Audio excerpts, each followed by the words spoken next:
ನಮ್ಮ ಲೋಕಾಯುಕ್ತ ಸಂಸ್ಥೆ ಮೇಲೆ ಒಂದಷ್ಟು ಒತ್ತಡಗಳು ಬರೋಕ್ಕೆ ಶುರು ಆಗಿದೆ ಅನ್ನುವಂಥದ್ದು ಕೇಳಿ ಬರ್ತಾ ಇದೆ.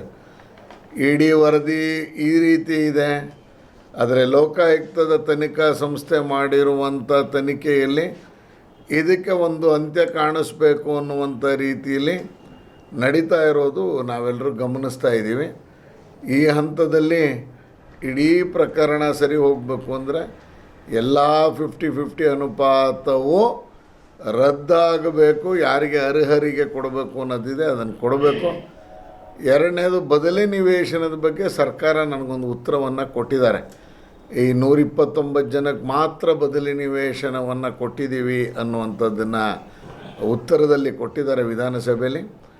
ಅದನ್ನು ಮತ್ತೆ ವಿಧಾನಸಭೆಯಲ್ಲಿ ಯಾವ ಕಾರಣಕ್ಕೆ ಕೊಟ್ಟಿದ್ದಾರೆ ಅಂತ ಅವರೇ ಶರಾನೂ ಬರೆದಿದ್ದಾರೆ.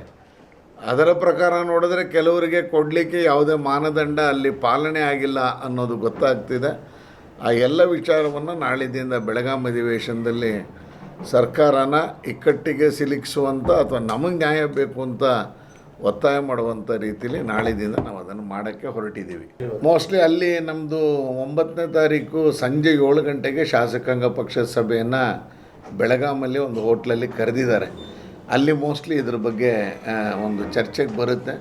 ಎರಡೂ ಸದನಗಳ ನಾಯಕರು ಮತ್ತು ನಮ್ಮ ರಾಜ್ಯಾಧ್ಯಕ್ಷರು ಇರ್ತಾರೆ ಅವರ ಎದುರುಗಡೆ. ಮತ್ತು ಇವತ್ತು ಕೋರ್ ಕಮಿಟಿ ಬೆಂಗಳೂರಲ್ಲಿ ನಡೀತಾ ಇರೋ ಸಂದರ್ಭದಲ್ಲಿ ಅದು ಒಂದು ಪ್ರಶ್ನೆ ಬರ್ಬೋದು. ಸೋಮವಾರ ಅದಕ್ಕೆ ನಾನು ಉತ್ತರ ಹೇಳ್ತೀನಿ. ಈಗಾಗಲೇ ಹೇಳಿರುವಂಗೆ ಏನು ಬಾಣಂತಿಯರ ಸಾವಿನ ಬಗ್ಗೆ ಕಳಪೆದು ಏನು ಗ್ಲೂಕೋಸು ಅದಕ್ಕೆ ಅಲ್ಲಿ ಕಳಿಸಿದ್ದಾರೆ ಅಂತೇನಿದೆ, ಅದರ ಬಗ್ಗೆ ಏನು ಸದನದ ಒಳಗಡೆ ಹೋರಾಟವನ್ನು ಮಾಡಬೇಕು ಅನ್ನೋದು ಈಗಾಗಲೇ ಮಾತಾಡಿದ್ದಾರೆ.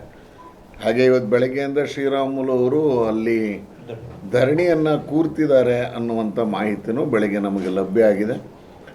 ಒಟ್ಟಾರೆ ಈ ಸರ್ಕಾರದ ಒಂದೊಂದು ಸದನದ ಒಳಗಡೆ ನಡಿಬೇಕಾದ್ರೆ ಒಂದೊಂದು ಹಗರಣವನ್ನು ಸರ್ಕಾರ ಸಿಗಾಕೊಳ್ತಾನೆ ಇದ್ದಾರೆ.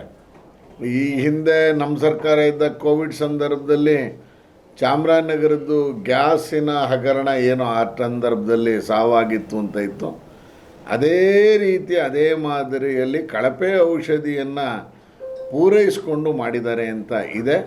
ಅದ್ರ ಬಗ್ಗೆ ಸೋಮವಾರ ನಿಲುವಳಿ ಸೂಚನೆಯನ್ನು ಕೊಡ್ತೀನಿ ಅಂತ ನಮ್ಮ ಸದನದ ನಾಯಕರಿಗಾಗಲೇ ಹೇಳಿದ್ದಾರೆ.